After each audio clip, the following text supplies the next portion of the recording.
Hey guys, Steven with Aquatic Pools. We're here in Merritt Island. We're in the middle of a pool build and we're starting the pavers, so let's see what's going on. So over here guys, if you look at this is the pool. So this is just a standard pool, no spa. And you can see that they're doing the coping on it. So the coping is the pool edge. Now this is a bowl nose. So bowl nose means it's a round coping.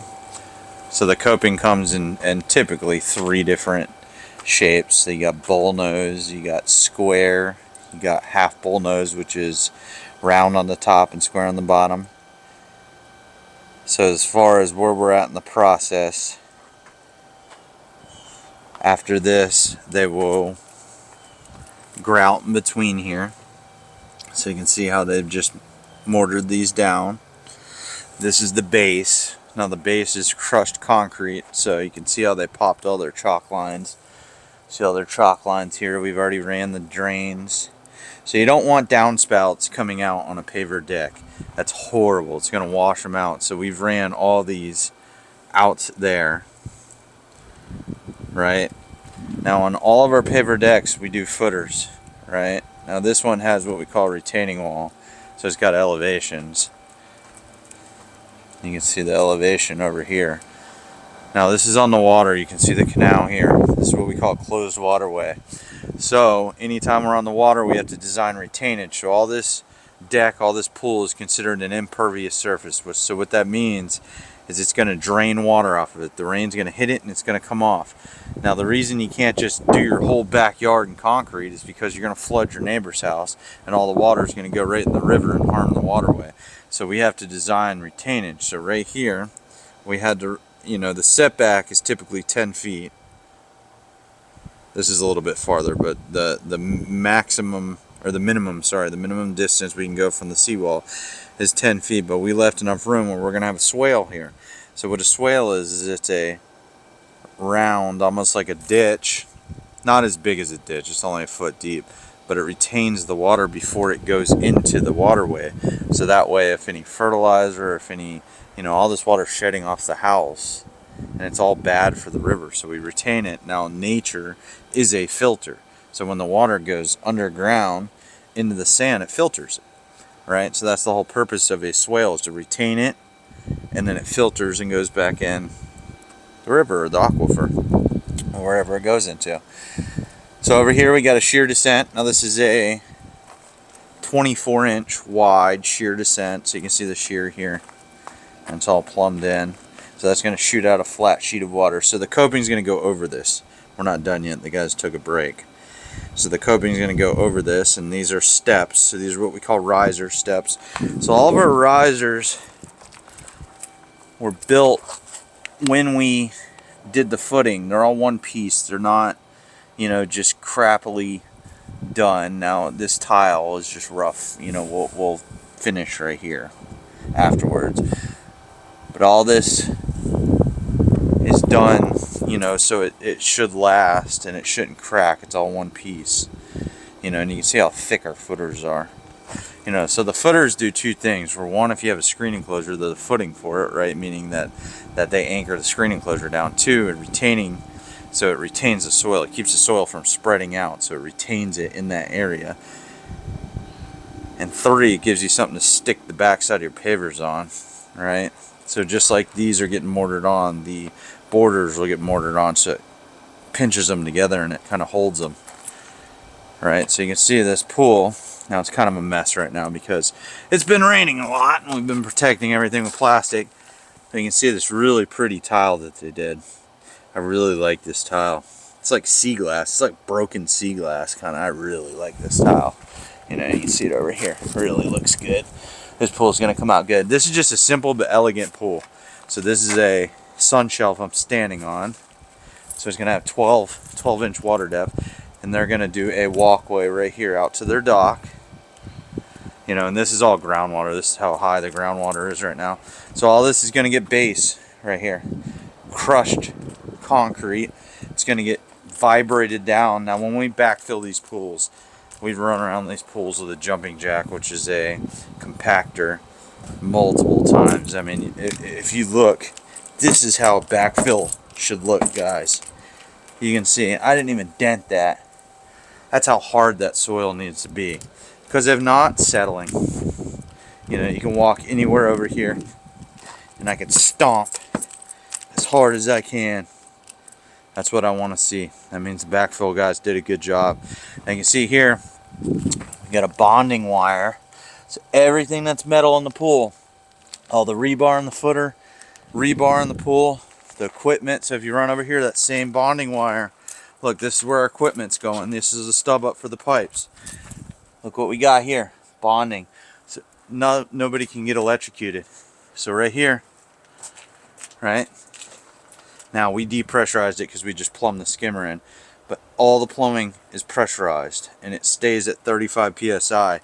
That way if anybody hits a pipe with a shovel or anything, we know and we can address it before we fill the pool with water and figure out you got a plumbing leak. So another thing that we do that not a lot of other companies do, if you look, you can see green under the tile.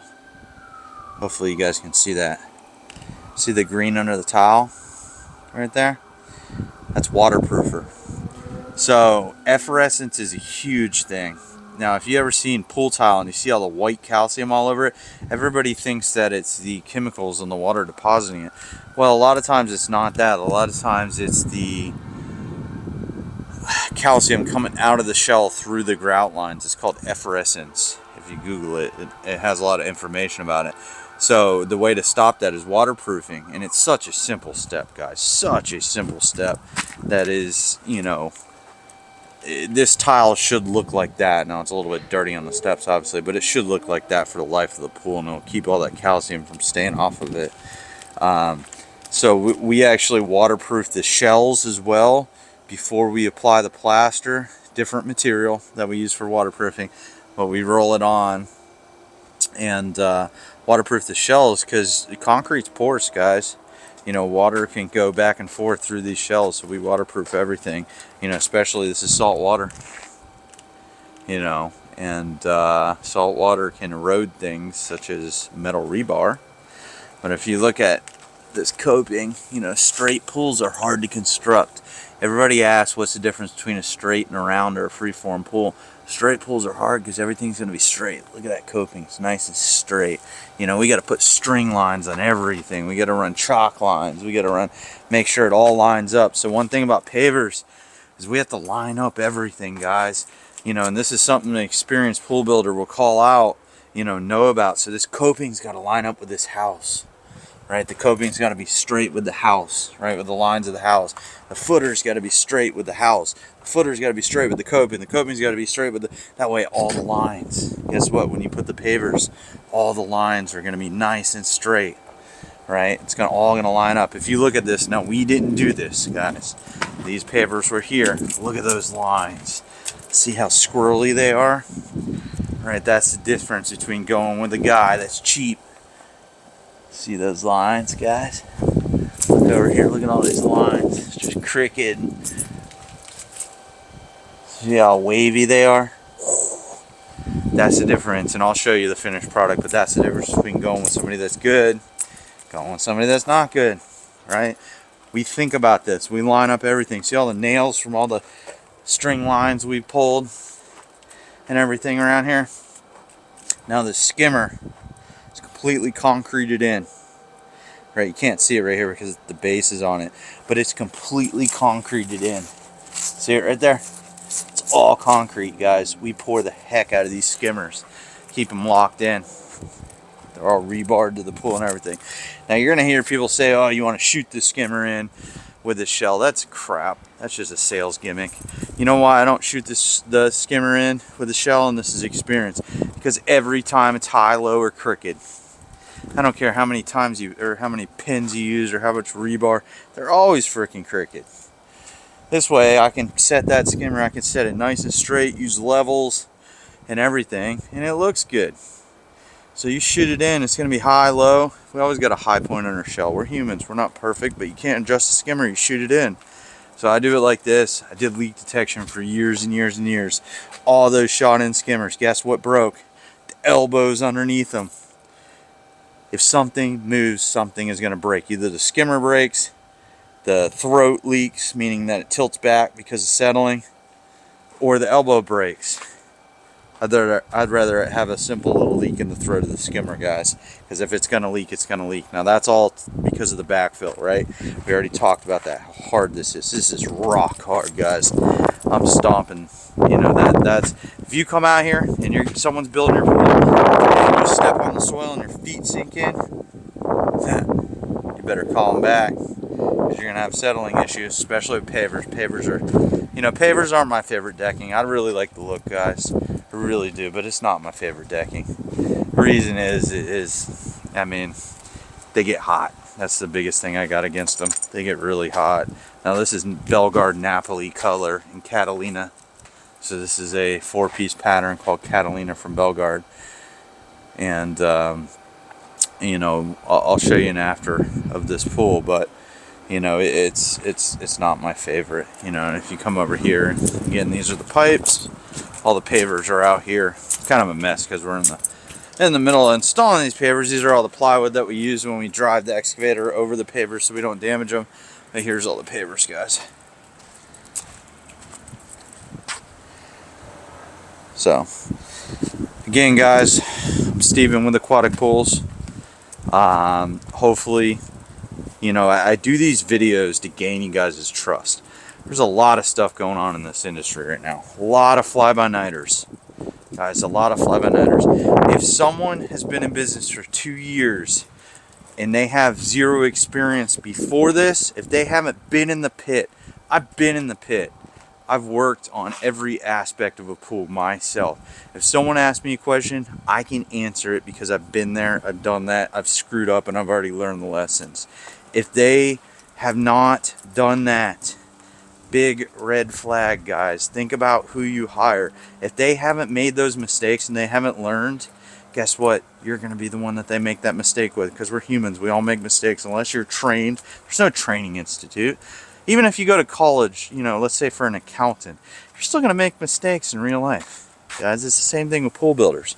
We all make mistakes. We're humans. But now I've made those mistakes. I've learned from them. And now guess what?